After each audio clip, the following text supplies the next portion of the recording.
Saudara sekalian, hari ini kami akan melaporkan beberapa hal terkait dengan data kinerja bidang kesehatan tentunya.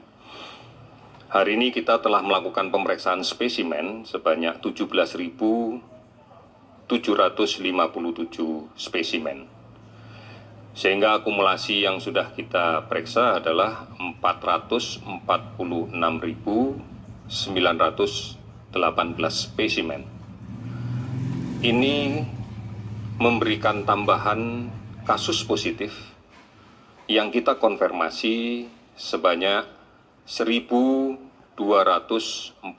orang, sehingga totalnya menjadi 34.316. Kalau kemudian kita rinci lebih lanjut tentang kasus positif ini, maka kita dapatkan penambahan di 5 provinsi.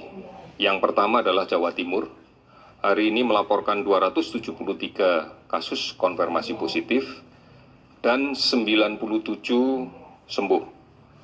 Kemudian Sulawesi Selatan 189 dan melaporkan 53 sembuh. DKI Jakarta 157 orang dan melaporkan 146 sembuh. Jawa Tengah meningkat 139 orang dan melaporkan 118 orang sembuh. Kalimantan Selatan 127 orang positif baru dan 10 orang sembuh. Penambahan kasus positif ini disebabkan karena tracing yang agresif dilakukan, sehingga bisa kita lihat bahwa sebagian besar penambahan kasus ini adalah spesimen yang dikirim oleh puskesmas atau dinas kesehatan. Tidak didominasi oleh spesimen yang dikirim oleh rumah sakit. Ini adalah bukti bahwa memang tracing yang agresif akan bisa menangkap begitu banyak kasus positif, dan sudah barang tentu kita akan menginginkan kasus ini kemudian melakukan isolasi dengan sebaik-baiknya secara mandiri agar tidak menjadi sumber penularan bagi orang lain. Tadi sudah cukup jelas disampaikan oleh Dr. Raisa bahwa menggunakan masker, menjaga jarak adalah upaya yang terbaik untuk menghindari ini. Kemudian 15 provinsi melaporkan kenaikan di bawah 10 dan ada 6 provinsi yang hari ini tidak melaporkan ada kenaikan sama sekali.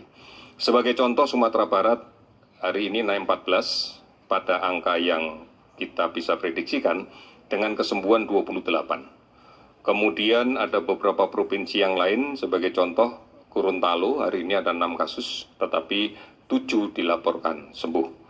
Ini yang kemudian menjadi kabar gembira untuk kita bahwa daerah-daerah yang lainnya sudah mulai bisa kita kendalikan dengan baik. Sudah barang tentu inilah peran serta masyarakat keseluruhan.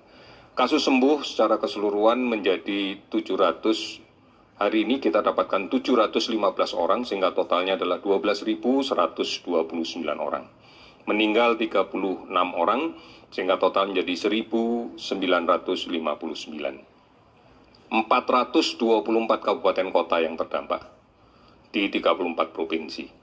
Pasien yang kita awasi, yang kita tetapkan sebagai PDP adalah 14.242 orang, sementara ODP 43.945 orang. Saudara-saudara, kinerja data yang kita laporkan, kita bisa melihat bahwa memang secara keseluruhan kita masih meningkat angkanya. Tetapi kalau kemudian kita lihat sebaran per provinsi, sebenarnya sebagian besar provinsi sudah dalam kondisi stabil. Beberapa provinsi meningkat karena memang kontak tracing yang kita lakukan lebih agresif lagi. Ini sejalan dengan arahan dari Presiden untuk kemudian kita lakukan tracing dengan secara lebih agresif. Saudara-saudara sekalian, mari kita pahami kembali bahwa kasus ini terjadi dikarenakan penularan masih terjadi. Artinya masih ada orang yang sakit yang tidak melakukan isolasi diri dengan baik, yang berada di tengah-tengah masyarakat, serta masih ada masyarakat yang rentan karena perilakunya belum menjalankan secara disiplin, secara baik, secara benar protokol kesehatan untuk menjaga jarak, menggunakan masker, dan mencuci tangan. Saudara-saudara, ini yang harus kita lakukan secara bersama-sama, karena dengan cara seperti inilah kita akan bisa mengendalikan keseluruhan dampak di bidang kesehatan dari pandemi COVID-19. Mudah-mudahan ini menjadi pegangan kita bersama agar komitmen kita tetap kuat untuk kemudian mengendalikan penyakit ini. Terima kasih, selamat sore.